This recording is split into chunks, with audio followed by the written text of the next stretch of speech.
नमस्कार दोस्तों, आज की इस वीडियो में हम बात करने वाले हैं यूक्रेन रूस युद्ध के एक बेहद अहम अपडेट के बारे में। अमेरिका ने रूस को एक सख्त चेतावनी दी है और साथ ही यूक्रेन को शक्तिशाली टॉमहॉक मिसाइलें देने पर विचार कर रहा है। तो वीडियो को लाइक करें और चैनल को सब्सक्राइब करना न भूलें। चलिए शुरू करते हैं। दोस्तों, 15 अक्टूबर 2025 को ब्रसेल्स में नेटो मुख्यालय में एक बड़ी बैठक हुई। इस बैठक में अमेरिकी रक्षा मंत्री पीट हेग्सेथ ने रूस को साफ साफ शब्दों में चेतावनी दी। हेग्सेथ ने कहा, अगर यूक्रेन में युद्ध जल्द खत्म नहीं हुआ तो रूस को अपनी आक्रामकता की भारी कीमत चुकानी होगी। उन्होंने ये भी कहा कि अमेरिका और उसके सहयोगी देश ऐसे कदम उठाने के लिए तैयार हैं जो केवल संयुक्त राज्य अमेरिका ही उठा सकता है। मतलब साफ है, अमेरिका का धैर्य खत्म हो रहा है।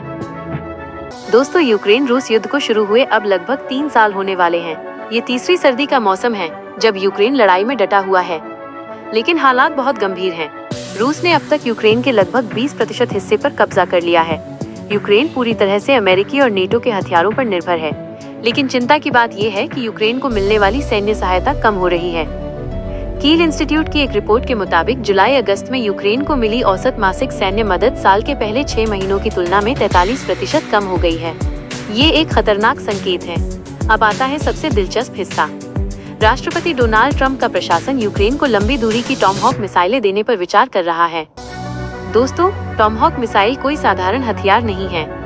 ये 1600 किलोमीटर तक मार कर सकती है, बेहद सटीक है, गहरे अंदर तक दुश्मन के ठिकानों को निशाना बना सकती है।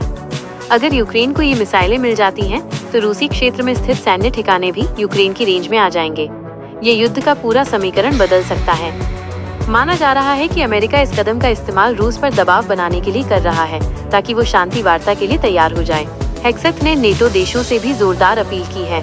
उन्होंने कहा, अब शब्दों को कार्रवाई में बदलने का समय आ गया है। अच्छी खबर यह है कि स्वीडन, एस्टोनिया और फिनलैंड ने यूक्रेन की मदद के लिए आगे आने का वादा किया है। लेकिन निराशाजनक बात यह है कि फ्रांस और ब्रिटेन जैसी बड़ी शक्तियों ने अभी तक कोई ठोस प्रतिबद्धता नहीं जताई है। यूरोप के ये बड़े देश अभी भी झिझक रहे हैं। दोस्तों, अमेरिका का मकसद साफ है। वो रूस को 2 विकल्प दे रहा है। पहला, शांति वार्ता की मेज पर आओ और युद्ध खत्म करो। दूसरा, और भारी कीमत चुकाने के लिए तैयार रहो। हेग्सेथ ने अपने बयान में कहा, अब इस दुखद युद्ध को समाप्त करने, बेकार की हिंसा को रोकने और शांति वार्ता शुरू करने का समय आ गया है।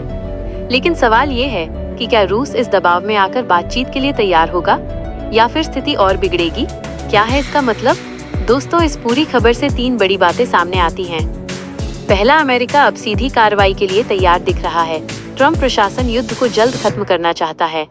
दूसरा, टॉमहॉक मिसाइलों का ऑफर एक रणनीतिक चाल हो सकती है। ये रूस को बातचीत की मेज पर लाने का एक तरीका है। तीसरा, यूरोपीय देशों की झिझक चिंताजनक है। अगर यूरोप ठोस कदम नहीं उठाता तो अमेरिका अकेले ही बड़ा फैसला ले सकता है। इस युद्ध का असर सिर्फ यूक्रेन और रूस तक सीमित नहीं है, पूरी दुनिया प्रभावित हो रही है। अनाज की कीमतें बढ़ रही हैं, ऊर्जा संकट गहरा रहा है, नए हथियारों की होड़ शुरू हो गई है, दुनिया 2 गुटों में बढ़ रही है।